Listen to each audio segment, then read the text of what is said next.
დენის ტარიფის მატება გამოწვეულია ენერგეტიკაში ხელისუფლების დანაშაულებრივი ქმედებებიდან გამომდინარე.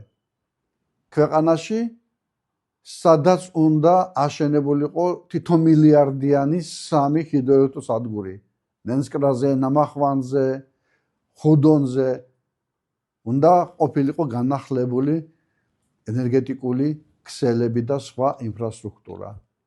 ფაქტობრივად ეს ყველაფერი კვლავინდებულად მოძველებულ მდგომარეობაშია, რითაც იზრდება დანახარჯები ამ სექტორში. დამნაშავეა მთავრობის არასწორი ფულად საკრედიტო პოლიტიკა.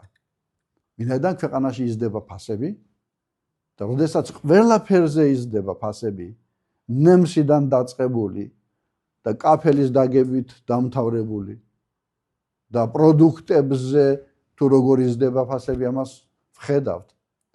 როდესაც ყველა დასახელების საქონელზე და საქართველოში 500,000-მდე საქონელი იყიდება და იწარმოება ბაზარზე, ფასები იზრდება, შეუძლებელია რომ ეს არ აისახოს ენერგეტიკის სექტორში.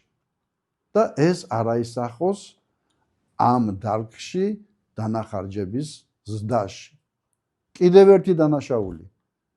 აი ამ სიმძლავრეების არ შეყვანის შედეგად ქვეყანა მიება იმპორტს და კვლავ უკვე რუსეთზე დამოკიდებული გავხდით. მარტო იანვარ-თებერვალში ელექტროენერგიის იმპორტი გაიზარდა 26%-ით.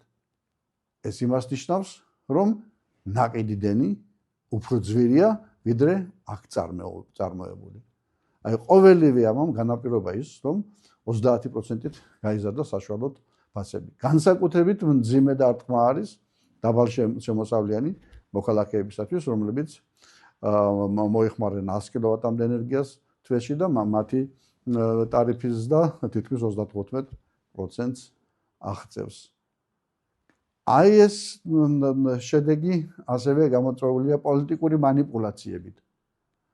ენერგეტიკაში შექმნილმა მდგომარეობამ დაგვაკარგვინა 138 მილიონი დოლარი, რომელიც წააგო საქართველოს მთავრობამ იგივე რუსულ კომპანია ინტერრაოსთან, MTELAS-თან 138 მილიონი და საერთოდ კატასტროფული რამე მოხდა, 400 მილიონი დოლარი დავკარგეთ ჩვენ და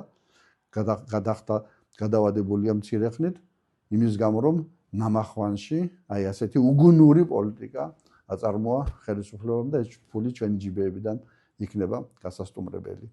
კორუფცია ერთ-ერთი მთავარი მიზეზი ფასების ზრდისა. ასეთ ვითარებაში შეუძლებელია რომ ტარიფმა 5 წელი თუ რაღაც წელი გაძლოს რომელსაც გვირდება ოცნების ხელისუფლება. 5 წლის შემდეგ კი არა 5 თვის შემდეგ სად იქნებიან ესენი ღმერთმა იცის ეს ხელისუფლება წარმავალი ხელისუფლება. უფრო ზუსტად ვთქვათ ქვეწარმავალი ხელისუფლებაა და თურმე ესენი სტაბილურად მრავალი წლის განმავლობაში უკვე ტარიფის მომატებას ამაზე უარს ამბობენ და არ გვირდებიან ფასების ზრდას. როგორ არ გვირდებიან, როცა იანვარ-თებერვალში ისევ იმეორებ 26% არის გაზრდილი ფასები. ასე რომ სამწუხაროდ თვე არ გადის, რომ ამ ხელისუფლებისგან რაღაც სიურპრიზი არ ვიხილოთ.